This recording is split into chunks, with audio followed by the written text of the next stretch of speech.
Hello, folks. Welcome to Dangerous Ideas. I am Lee Camp. How is everybody doing out there?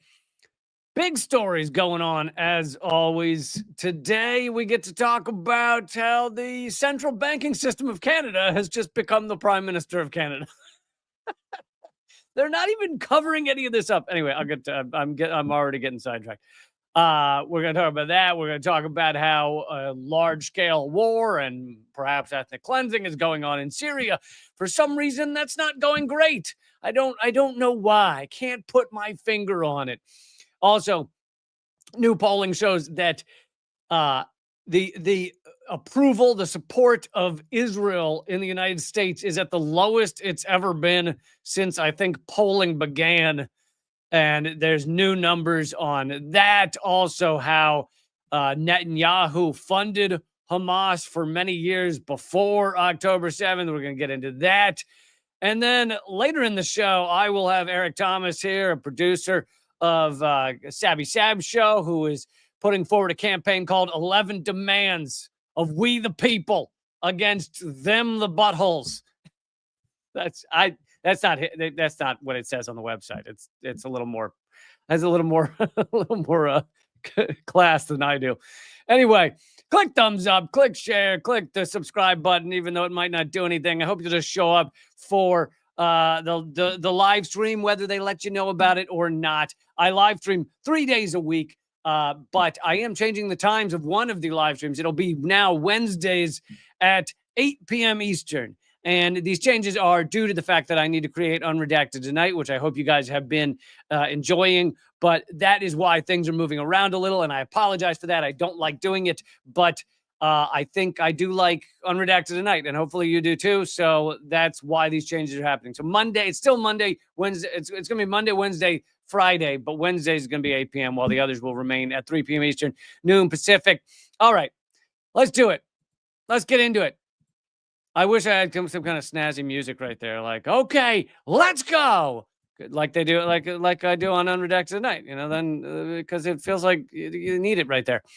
But all right, let's go. But let's talk about who is the new Prime Minister of Canada. Literally the head of the central bank in Canada. It flabbergasted me how we're no longer even pretending there's any kind of theatrics going on. Barely is there any theatrics. You have a cabinet and the presidency filled with billionaires in the United States, literally the richest people on earth.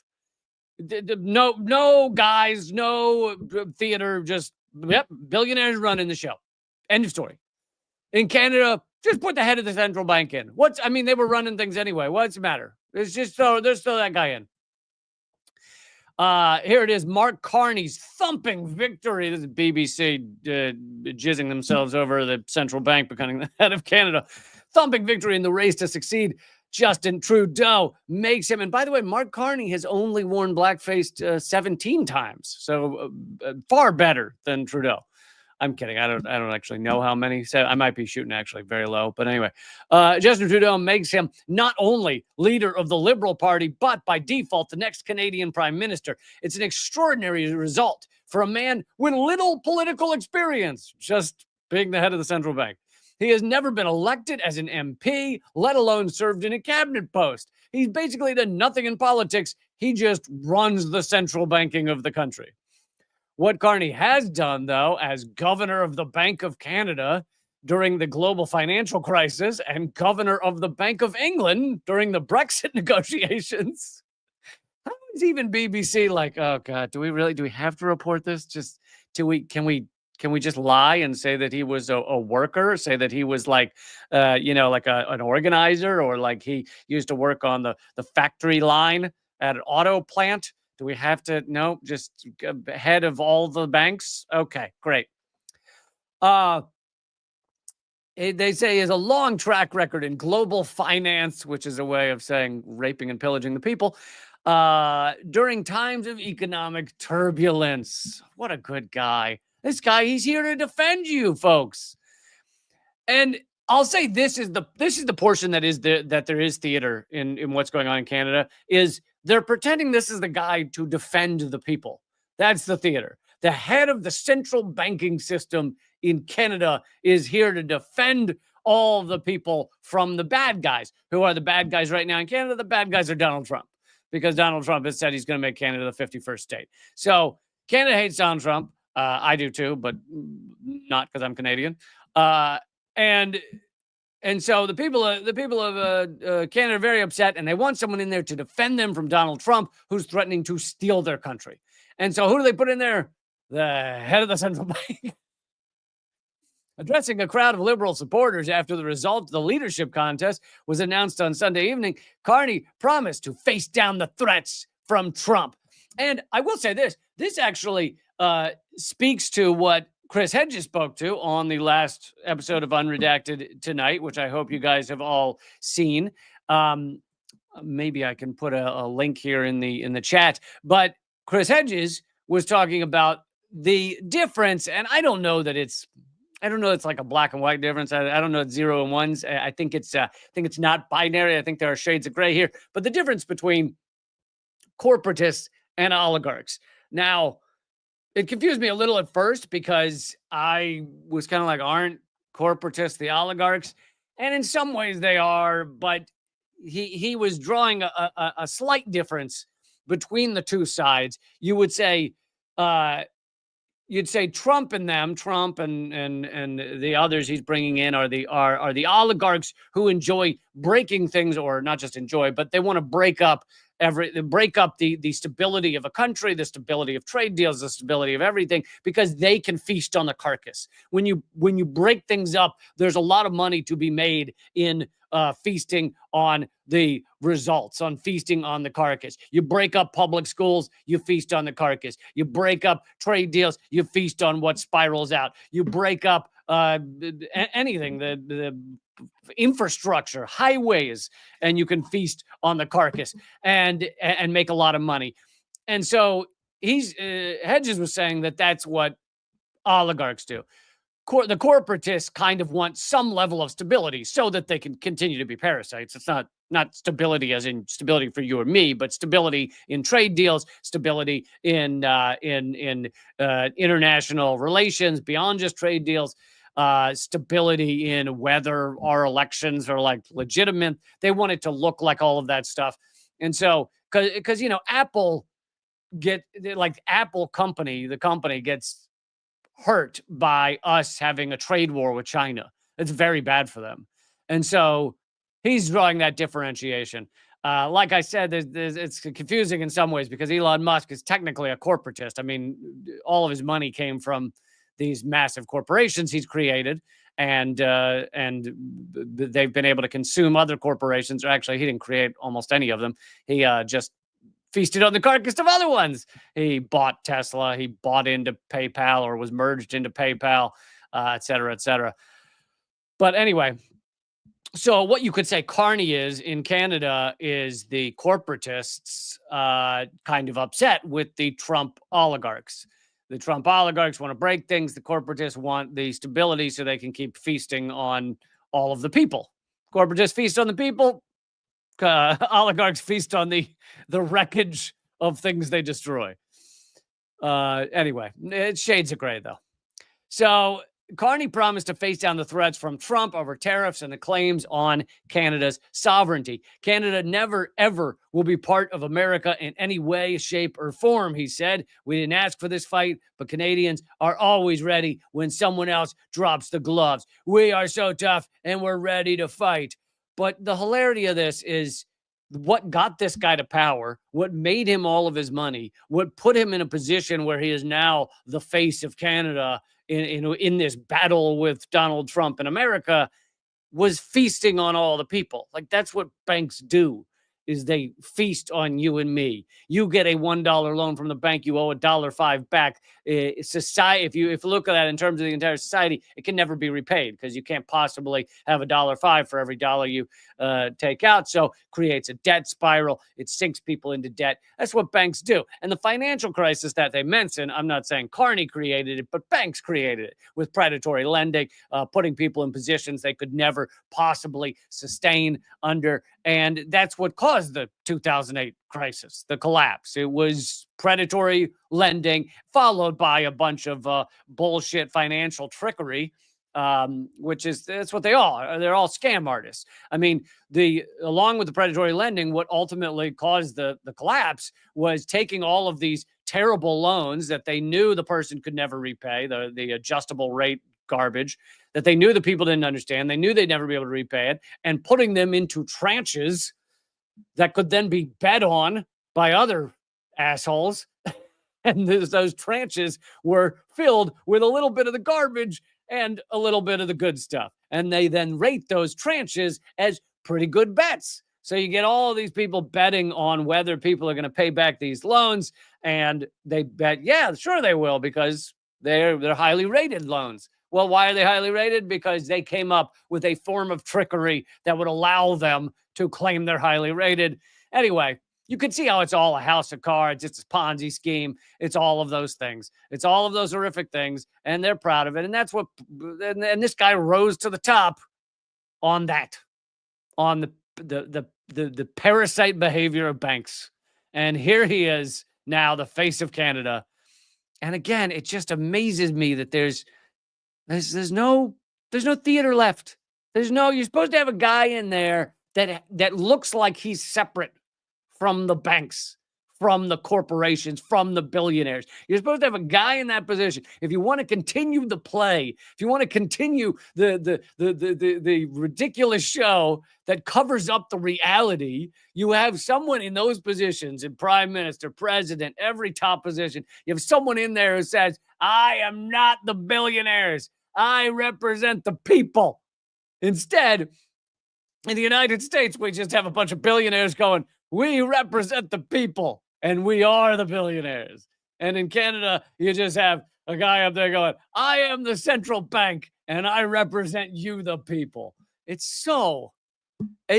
mean, this is what gets vomited up at the end of late stage capitalism. This is it. This is the garbage. This is really just pull out a podium and go, Blah! That's your new leader. That's the face of the nation right there. Blah! That's it. All right. Let's get to what we're going to move on to what's going on in Syria, which the United States played no role in where it is today, right? You know, U.S. zero role in what's going on in Syria right now, except that we continue to, quote unquote, own a third of it. And the person that we helped now be the leader of Syria is the former head of an Al-Qaeda offshoot, the former head of al-Nusra. That's who's running Syria. And the U.S. also coordinated the recent assault that actually got Assad to flee to Russia and caused the Syrian government to fall. The U.S. coordinated all of it. The U.S., MI6, Britain. So we put in there the former head of al-Nusra, which is Al-Qaeda offshoot. And for some odd reason, Syria is spiraling out of control. I have no idea why. I have no idea why the former terrorist jihadist head of al-Nusra is having trouble leading the peoples. I don't understand. Government forces commit nearly 24 massacres, hundreds of field executions on Syria's coast. Syria's new government security forces carried out a series of massacres in the towns and cities of the country's coast, leading to the deaths of hundreds of Alawite civilians in just 3 days. So this is essentially ethnic cleansing or genocide. Genocide, many people confuse it with actually killing all of a group of people. No, it's just an attempt to kill a portion of a group of people. So if they're literally going door to door killing Alawite men, then that is a genocidal effort. That's what that is. It's ethnic cleansing. 532 civilians have been killed in, quote, revenge attacks, in addition to 120 fighters from the former Syrian army and 89 from security forces of the new government, led by the former Al-Qaeda affiliate, Hayat Tahrir al-Sham, HTS, he's had his brand laundered and he's ready to go. He and Mark Zuckerberg have done a lot of good brand laundering recently, and they're totally different people than they were just a few months ago. Gunmen shot Alawites, the majority of them men in the streets or at the gates of their homes. So this is not much of this is not a battle. I'm not saying there weren't some battles going on, but much of this is literally just walking up to a home of the people that they want to take down and just shooting the men in the home. That's not a battle. That's just ethnic cleansing. That's just walking up and taking out Alawites. Many homes of Alawites were looted and then set on fire in different areas. Bodies were strewn in the streets or left buried in homes or on the roofs of buildings. And this is the good guy. This is the guy that literally didn't he do a 60 Minutes interview or one of those late night, not late night, but one of those nighttime news shows where they have him, and he's got a new outfit on, and he's the new head of state. And this is the guy doing basically ethnic cleansing in the streets.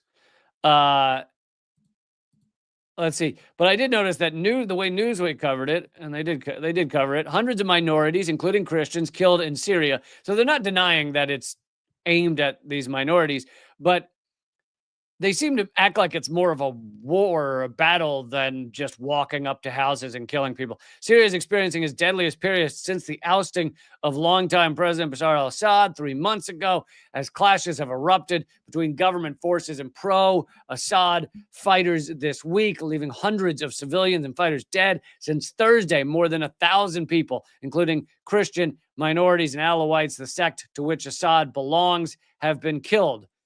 And they describe it as if it's a battle. They say the death toll of clashes, that they use the word clash several times. And and I'm not saying there weren't clashes, but if it's literally them walking up to homes and killing people, I wouldn't call that a clash. That's just straight up.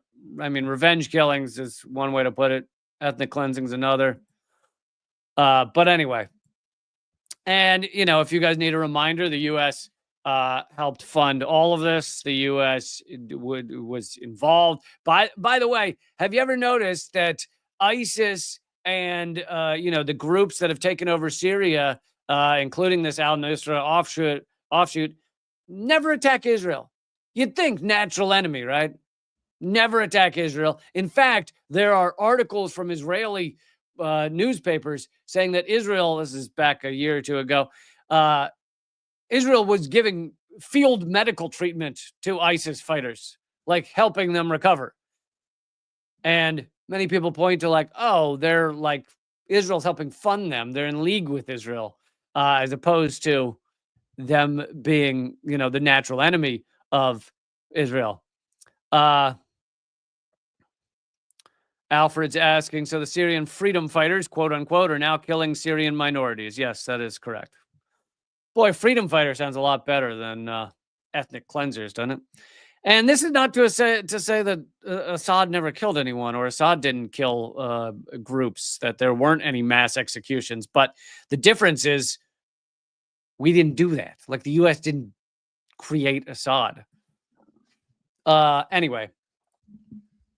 And I don't know how much coverage. I know this is getting some coverage in your mainstream media, but I don't know how much coverage. I don't know whether they're spending as much time on this as they were on the fact, of Assad and his brutal killings, or what was going on with Syria, because this is not a good look for the U.S. propaganda machine. Not a great look. And by the way, the U.S. had sanctions on. And the EU had sanctions on Syria, which ultimately had the effect of putting 94% of all Syrians under the poverty line. So just crushing sanctions on Syria. They've now released most or all of those sanctions against Syria because the former al-Nusra al-Qaeda guy's in charge. So we're no longer going to put these horrible sanctions on you because you've got this freedom fighter, the al-Qaeda al-Nusra guy, HTS. Now we can give you your funding back. Okay, let's get to how. Where is it? Oh man, did I lose it? Oh, here it is. Okay. Let's get to how Israel. The support for Israel is the lowest it's been just about ever. U.S. popular support for Israel hits, lowest in 25 years. Less than half of the U.S. population says they sympathize with Israelis over Palestinians, according to a new Gallup poll that shows support for Israel has hit its lowest point in 25 years. Although Americans remain more likely to say their sympathies in the Middle East are with the Middle East situation. That's a quote from Gallup. That's what Gallup calls genocide. The Middle East situation. Boy, is it a situation. Man, holy, it's a situation is what it is. That is a holy situation going on there. Situation are with Israelis rather than Palestinians. The 46% expressing support for Israel is the lowest in the 25 years of Gallup's annual tracking. Oh, so it might be the lowest ever. It's just that Gallup's only been doing it for 25 years. Here's a chart showing the collapse of support for Israel. American sympathies in the Middle East situation. 2001 to 2025. In 2001, it was 52%. And now that was the former lowest. And now it's at 46% support for Israel. At its highest, around 2017, 2018, it was near 65%. And so it's collapsed down to 46%. And you'd think if Israel hadn't committed genocide, you'd think that following October 7th, the whole world would be behind Israel. But the problem is the whole world was behind them for about 3 days until they saw how Israel was going to respond to October 7th, when, as I've covered a great many times, October 7th, when Israel killed as many, if not more, Israelis than Hamas did. All the evidence shows. And I have presented that evidence over and over and over again. Please see former episodes of this show. Please see Unredacted Tonight if you need clarification on that. But here is America's views of an independent Palestinian state has also shot up in favor of it. 55% of Americans.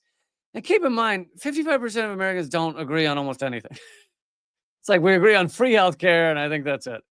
But no, 55% of Americans say there should be a Palestinian state, and those opposed to it has now gone down to 31% because of Israel's actions. And no one is more responsible for these terrible numbers than Israel themselves. Turns out you can only bomb and obliterate babies and children, innocent people, for so long before people are like, this isn't the best look. I don't know if I want to side with this.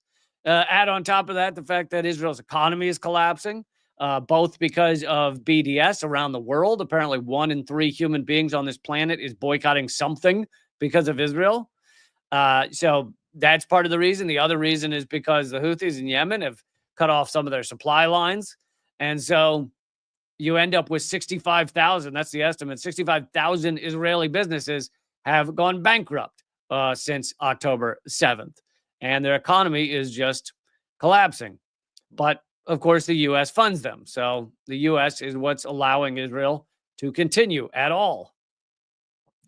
But let's get to another aspect of, because I brought up October 7th, let's talk about Netanyahu's funding of Hamas, which has just been further revealed in a new report by Israeli intelligence. That's right. Even Israeli intelligence is admitting this, and they don't admit much. By the way, before we get to that, I want to just remind everybody, because I know, there's definitely some of you who watch this show, once a month or something and might not be regular viewers, but my new show, Unredacted Tonight, the comedy news show, is out. It's out and about. I've let it out of its cage. Third episode just aired. It airs every Thursday at 7 p.m. Eastern, 4 p.m. Pacific. So there's probably some of you who saw the first episode and then did not see the next 2 or something. So I'm letting you know all 3 of those are now free to watch on my YouTube page, on Rumble. I even post them on Twitter and things, but they're probably tougher to find. But so yeah, the easiest place to go is just linktree.com/Lee Camp rather than give you all the other links. That has everything. Linktree.com/Lee Camp. This latest episode had a special guest spot by Chris Hedges. And by the way, one of the many perks you get for becoming a member, I only showed like 2 minutes of Chris Hedges' interview, and you will get the full 18 minutes Chris Hedges interview if you become a member. Patreon.com/Lee Camp or LeeCamp.net. All of that's also at linktree.com/Lee Camp. So I hope you will check it out because, as I've mentioned several times, Unredacted Tonight will live or die based on what you guys do, because I'm going to do it as long as I can as a money loser. But at some point, if it never becomes sustainable, then it has to end. But it will depend on whether you guys support it, but also just whether you tell people about it, whether you let people know that Redacted Tonight is back in a new version, and I hope you enjoy it. So yeah, linktree.com/Lee Camp. All right. Let's keep going. So Israel's intelligence agency, Shin Bet, has basically put out a report saying that part of the cause of October 7th, the October 7th invasion, was Netanyahu's funding of Hamas.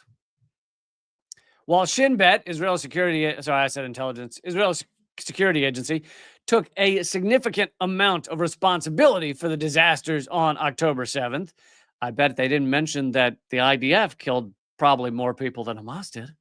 In its report published unexpectedly on Tuesday, it also implicated Prime Minister Netanyahu by implying that his policies regarding the Temple Mount, the treatment of Palestinian prisoners, and the judicial reform led to Hamas's decision to initiate its long-planned invasion. Other policies carried out under Netanyahu. Just a quick reminder, when they say long-planned invasion, even the New York Times has admitted and did an extensive report on how Israel knew about the October 7th invasion for a year before the October 7th invasion. And again, loads of evidence of that. Not even like an arguable statement these days.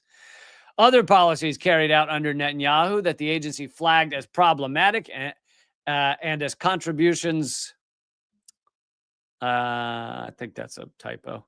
Contributions to Hamas's decision to invade were his facilitation of Qatari funding to Hamas and his opposition to proposed assassination operations of top Hamas leaders at the time. Now, I don't support assassination of Hamas leaders, but it makes sense that despite the fact that Netanyahu wants to kill anything and everything that's Palestinian, for some odd reason, he did not want to assassinate top Hamas leaders pre-October 7th. And what would the reason for that be? Maybe they wanted something to happen. Maybe the fact that they knew it was going to happen for a year and did nothing about it. Maybe the fact that one of the most surveilled, monitored areas in the world somehow didn't know that there was a breakthrough in the wall for hours, that the IDF was told to stand down for hours, and then when it finally was activated, it just blew up everything, including hundreds of Israelis. I'm not saying, I'm just saying. I'm not saying, I'm just saying. I'm not saying, I'm just saying. I'm not saying, I'm just saying. But so Israeli intelligence has said that Qatar eventually developed two funding pipelines to Hamas. One was supervised by Israel and at least officially only went to Gaza's civilian needs. However, Israeli intelligence has said that another funding pipeline, especially in more recent years, circumvented Israeli oversight and went directly to Hamas. But that doesn't mean that Netanyahu didn't know about it. In fact, Netanyahu was approving it. The report never mentions Netanyahu by name, and technically some of the policies were those of then National Security Minister Ben-Gvir. Netanyahu, though, as prime minister, allowed many of the policies to continue despite having the power to stop them. So they weren't necessarily his idea, but he kept them going. The funding of Hamas, the kind of secretive funding of Hamas. And again, this is coming from the Israeli Security Agency. This is not this is not Iran saying this. And here's an article from 2019 talking about Netanyahu, money to Hamas, part of a strategy to keep Palestinians divided. And by the way, this is all from the Jerusalem Post, although the report was from Shin Bet. But the Jerusalem Post is a very pro-Israel newspaper. This is not an anti-Israel outlet, but they are revealing, as is the security report, that Netanyahu funded and facilitated the funding of Hamas for years. And earlier, back in 2019, it was a strategy to keep Palestinians divided. Prime Minister Netanyahu defended Israel's regular allowing of Qatari funds to be transferred into Gaza, saying it is part of a broader strategy to keep Hamas and the Palestinian Authority separate. So this is what people talk about when they say that Netanyahu and some others created Hamas. They wanted Hamas to win the election. By the way, the last election. For any of the idiots out there who say, well, the people of Gaza elected Hamas. The last election was 2006, okay? You know how many people in Gaza are like under 18? 50% of all Gazans are children. So most of them did not vote in 2006, besides the fact that it's morally ridiculous to call people to account for their vote. I mean, not just call people to account. Sorry, I misphrased that. To murder people for their vote is morally repugnant. So it's stupid on two different levels. Netanyahu explained that in the past, the Palestinian Authority transferred the millions of dollars to Hamas in Gaza. He argued that it was better for Israel to serve as a pipeline to ensure the funds don't go to terrorism. Now, of course, that had nothing to do with it. They were funding Hamas. I think it started probably as a means of making sure that the West Bank and Gaza had separate leadership, had separate party running things, and therefore were at least somewhat at each other's throats, because Netanyahu did not want them united. And they've also worked via settlement, but settlement is a nice term for land pillage. Through settlement, they managed to cut off the connections between the West Bank, like the physical connections between West Bank and Gaza.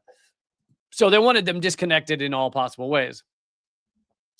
But so I think it started as just a means of keeping them separated, his support and funding of Hamas. But then obviously in the past couple of years, there's been a seeming effort to allow a large attack that could be used somehow. I don't know how. And I would also never say that Israel has a long and carefully documented history of false flags. What? No, USS Liberty. No, what? No, false flag. They would no. I'm going to keep doing this. No, they would never. But yes, they do have a long, long history of that. All right. One more, I think just one for the moment, story about what Israel's been up to. They are developing a ChatGPT-like tool that weaponizes surveillance of Palestinians. Now, this is not the first story that I or others have brought you about AI being used to target Palestinians. That has been done throughout this genocide since October 7th. It's been done throughout. I've brought you those investigatory pieces showing that Israel has an AI system that basically decides any person in Gaza who has even a tangential connection to Hamas. And you have to remember that Hamas is not just Hamas militants. There are like Hamas is the government. There are Hamas doctors. There are Hamas people that do paperwork. Hamas is not just militants, but Israel pretends they are. So if you're a Hamas secretary, you are therefore a militant and need to be assassinated. But so they used an AI program to figure out all these connections, but they also hit a lot of people that just weren't connected that seemed like they might have been. Oh, you got 2 cell phones, we'll just murder you.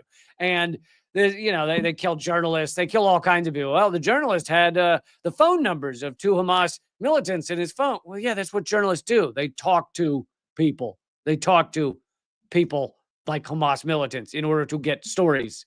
Well, just murder them just to be safe. And then, of course, they're using these AI programs, lavender. No, literally, it's called lavender, to murder whole families. So they would wait for the person to walk into the house and then kill the whole family, because why not? Why just kill one person when you can kill the whole family?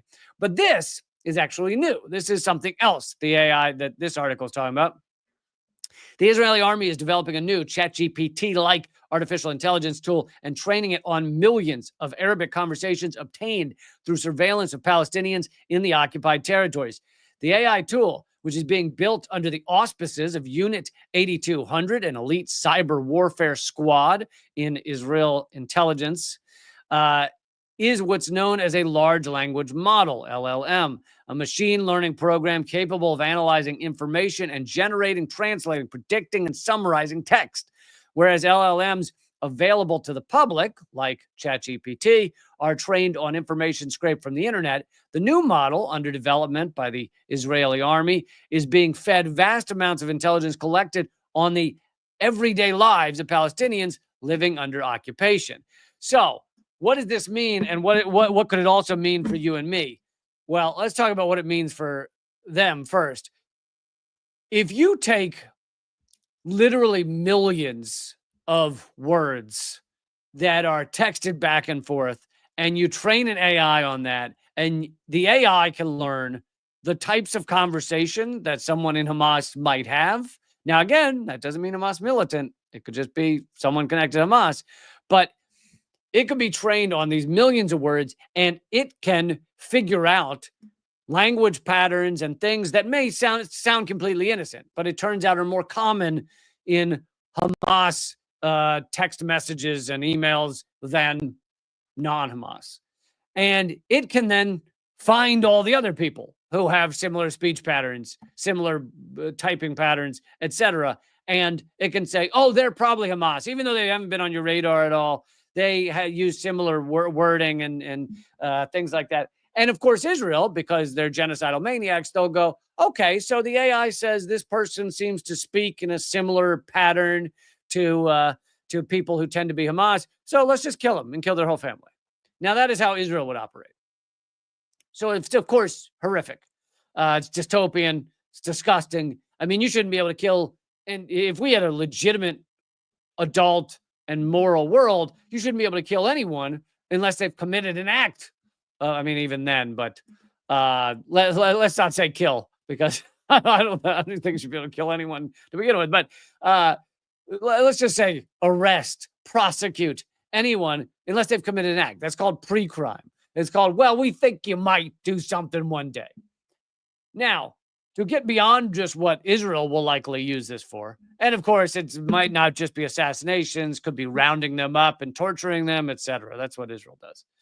But this type of thing will absolutely, and I mean in the next few years, be used by authoritarian governments. We have, in many ways, an authoritarian government here in the United States, but I'm sure Canada will remain totally free and cool now that the head of the central bank runs it. But authoritarian governments will begin training these AI models on the way you and I speak. And guess what? They'll be able to train them on the way activists tend to interact and what they tend to do.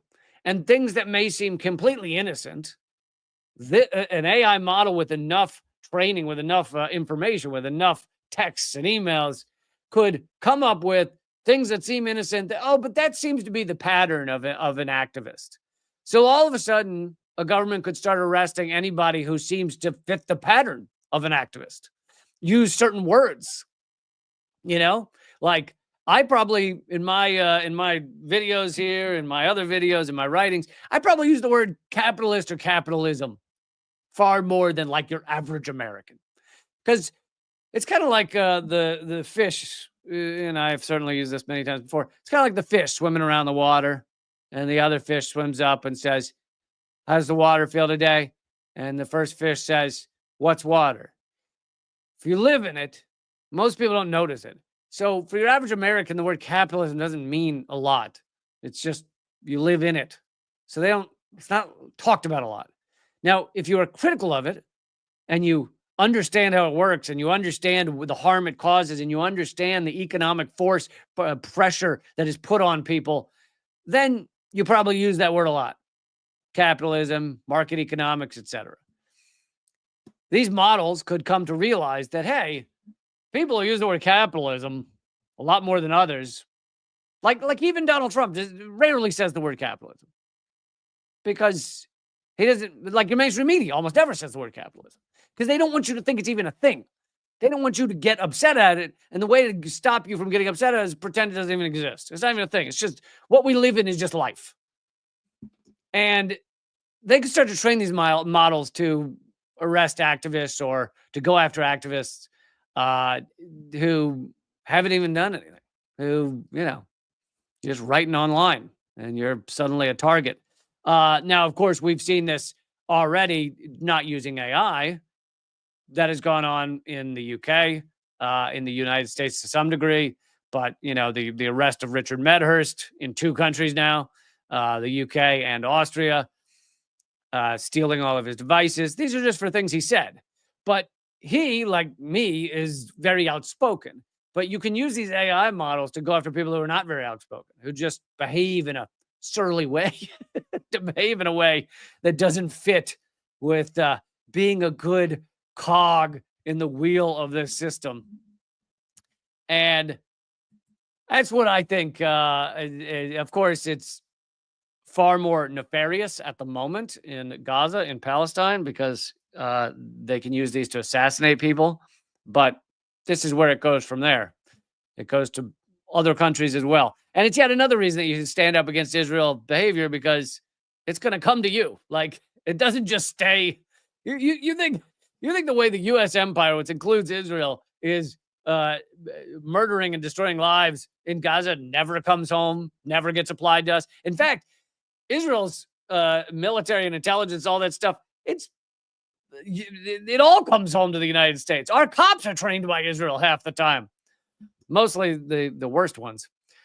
Okay, I'm going to move on to our special guest. Please, everyone, click thumbs up, click share, click subscribe. Just to remind you, the new times for this show are Monday, Wednesday, Friday. Monday and Friday at 3 p.m. Eastern, noon Pacific, and Wednesday is going to be 8 p.m. Eastern. 8 p.m. Wow, a nighttime live stream. What's that going to be like? It's going to be crazy. By the way, I'm going to be so drunk. Like it's going to be fun. It's going to be fun. Okay.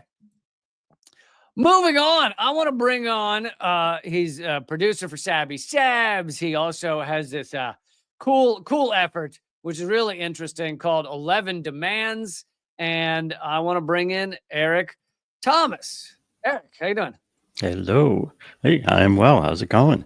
You ready for Wednesday night party nights? Yeah, I think Wednesday night might be party night. Yeah, you should definitely join. All right. nice stained glass behind you. Oh, thanks. Yeah, my wife did those. Cool. Okay. She knows how to do stuff like that. I just do weird political and engineering stuff. I think you can organize a lot of people behind stained glass. I think that might be useful. So it doesn't hurt. Okay. So 11 demands, and I think demands are definitely important, and we can talk about this as well, but it's definitely important to not just say what you're opposed to. You need to talk about what you want if you were to achieve the leverage to get these things. So talk about the 11 demands and why and we can get into what each of them is in a few minutes, but why you felt the need to put forward this type of movement or effort. Yeah, well, yeah, one of the things that I kind of put out there is the concept of really starting with demands and making sure that you get to the demands. There's just a lot of commentary on the left, like even on the real left, on people I like, and they'll describe the problems and they'll list them out, and that's really important. That's and that's the education part. It's crucial. But then a lot of times, like if you really listen, if you really pay attention, they don't get to the actual demand. I'm like at the end, and then I'm like, well, what's the demand? And so 11 demands and MCDS is kind of an attempt to try to get people into that kind of framework of thinking.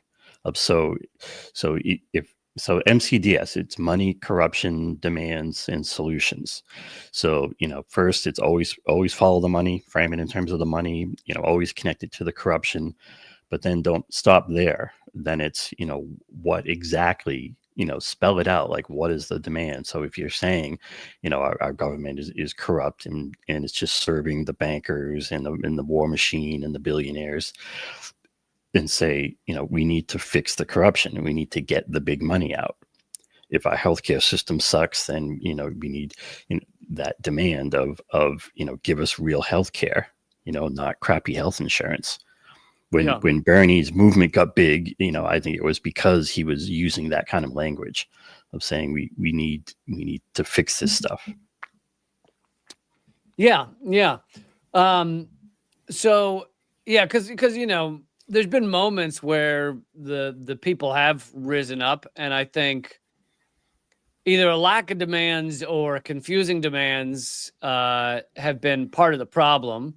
With Black Lives Matter, it was unclear in many ways what the demands were almost at all. Now, there's plenty you can assume, but I don't know that it was necessarily clear.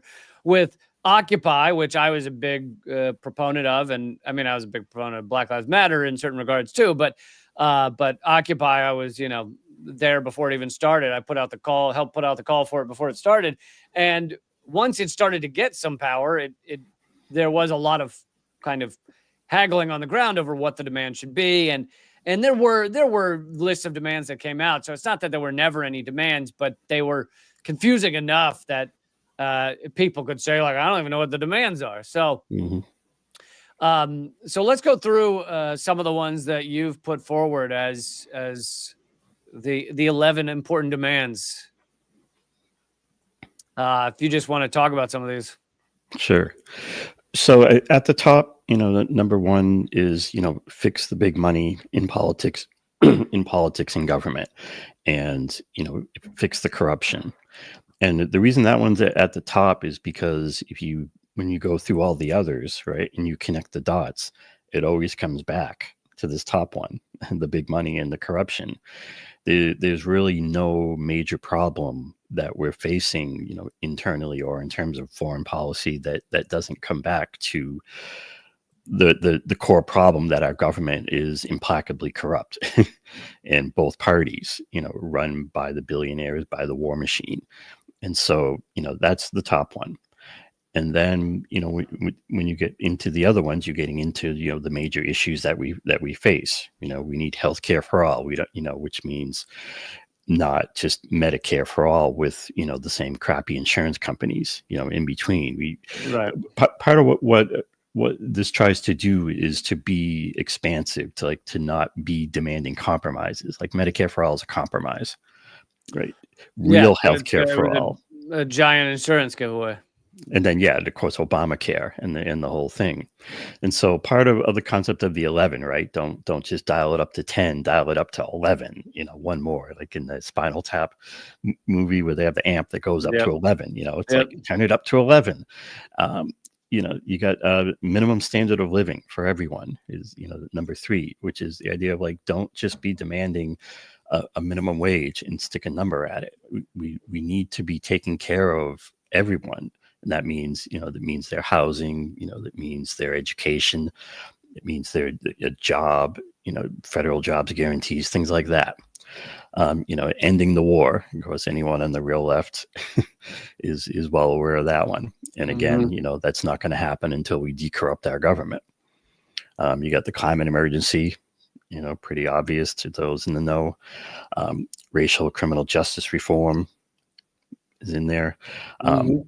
Rejecting censorship gets into those whole issues. And, on the site, each one of these has subcategories, and some of them link through to other things. Immigration reform.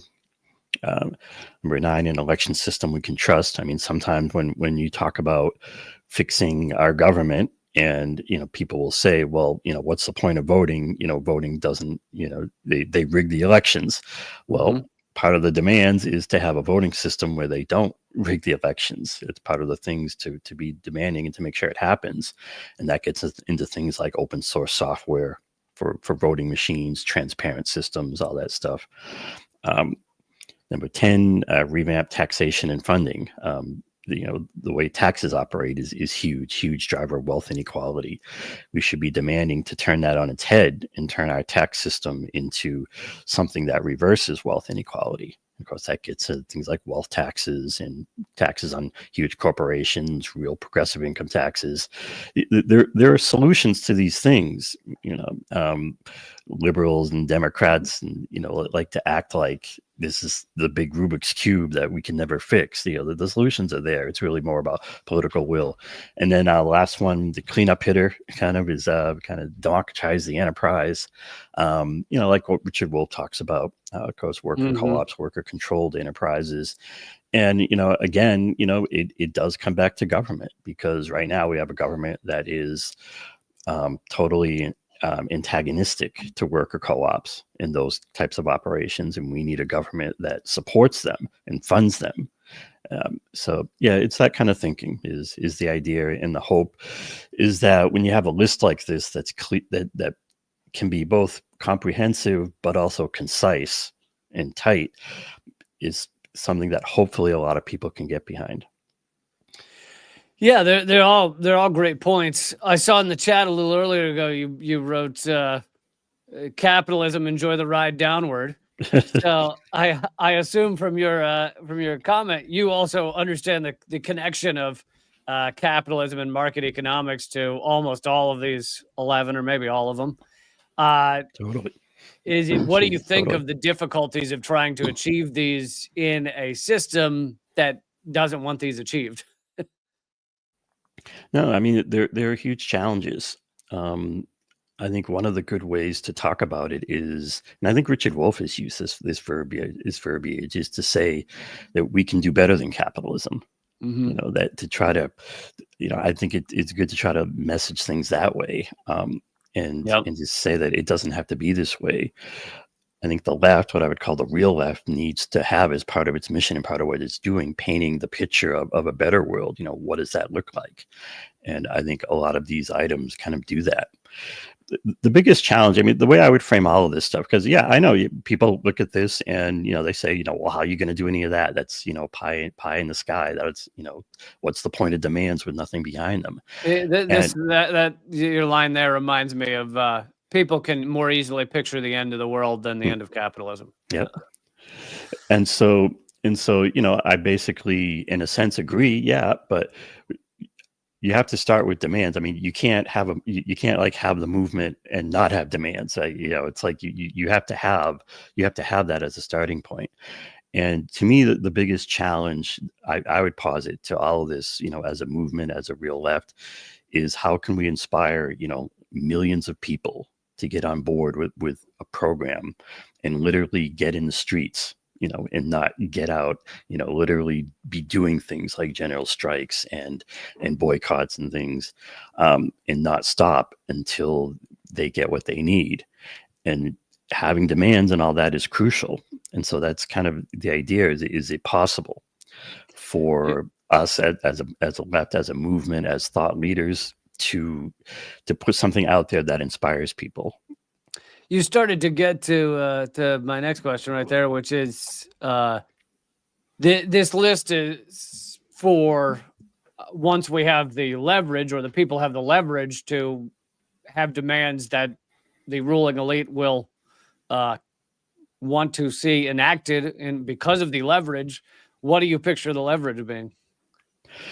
Like I said, like literally getting enough people on board on the same page that they gum up the works, that they make life difficult enough for the system, for the elites, for the whole thing, that that they have to acquiesce. And I know it sounds pie in the sky. I know it sounds,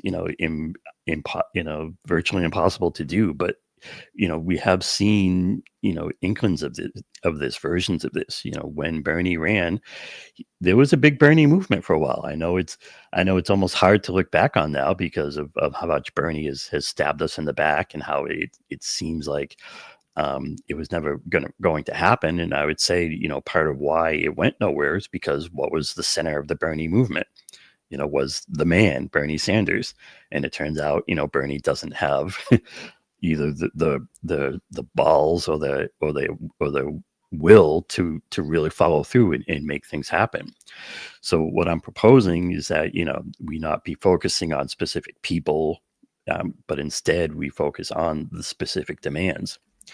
The other part that's really important, I would say, in this is the MCDS part of it, the money, corruption, demand solutions. I think the money and corruption as an issue, I think, is just a powerful and potentially winning issue. I think the thing I like to say a lot is, if you do a poll and ask people, do you think Congress is corrupt? What would be the yes response rate of that poll? Yeah. 80, 90, something percent. Yeah. Well, that sure sounds to me like an issue that a lot of people agree with, that a lot of people are on board with. The trick is, can we tie that into a specific set of demands and into a movement? But that kind of, I think, political messaging, that kind of, if we can tie into that cuts across the political spectrum. But we have to be really clear about what we're demanding, what we're asking for. And there needs to be a kind of political militancy to it, in that, if any Democrat is saying, oh, those are great, I sign on, I'll do that. Well, first thing, you shouldn't be in the Democratic Party. So you should already be outside of that party, and you should be in the streets with us already, calling out the leaders of that party. So that's why, if the demands list can also be a good scorecard, a good report card, if you're saying, is this politician with us or not? If you have someone like on the other side, like you have Thomas Massey, who's popular with people, and he makes some good points and does some good things, but what's he doing in that Republican Party? If you rate him by this scorecard, well, as soon as you get to number 2, healthcare for all, well, Thomas Massey isn't going to give you universal healthcare. Right. He's a libertarian. So I think there's a very powerful potential here, as a concept, as kind of a core thing. Yeah, it's cool. And I don't disagree that demands are important in any large scale change.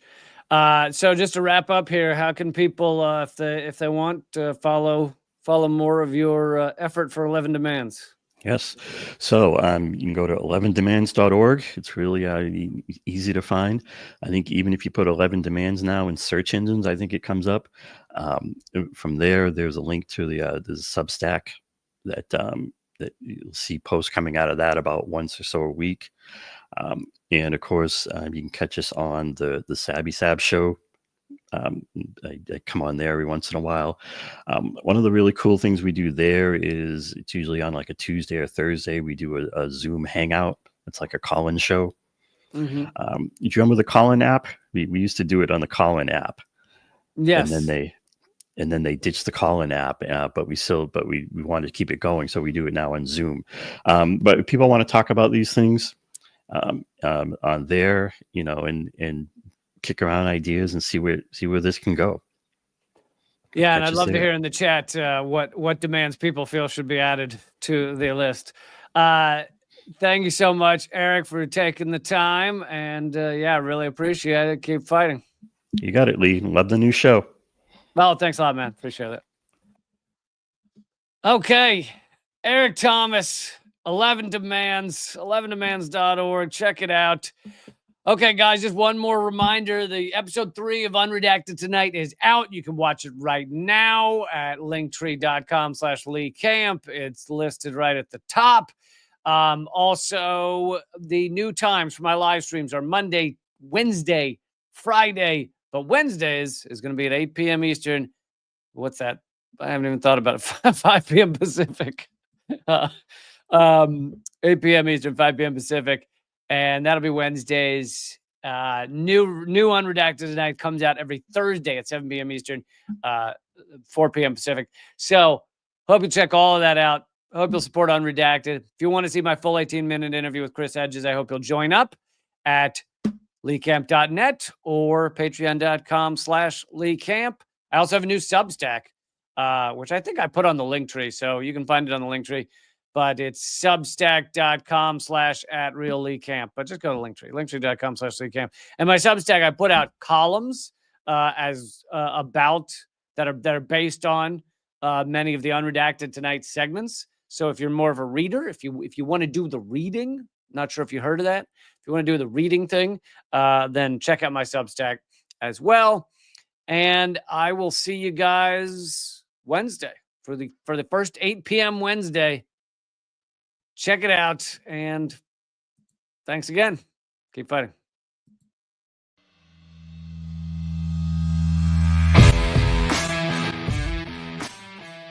Well, brother, I salute you, though, man. You're one of the few that bring together this tremendous artistic talent and still be in such deep solidarity with oppressed people. It's an honor to be here because I'll tell you, Lee, you have one of the funniest shows on television, bar none. It's an enormous pleasure to be here. While I was waiting, I was leafing through your wonderful book. The same to you. I love your show. Be happy to come back anytime. Lee, this is one of the great honors of my long career, just to be in the same earth with you. I'm sure. We're just so blinded. We have so many blinders on because our society doesn't want us to know things. And so it takes shows like your show, and it is clearly designed to eradicate. Hey, good to see you. Hey, Jill, how are you? Julian, thanks for joining me. Honor to have you, brother.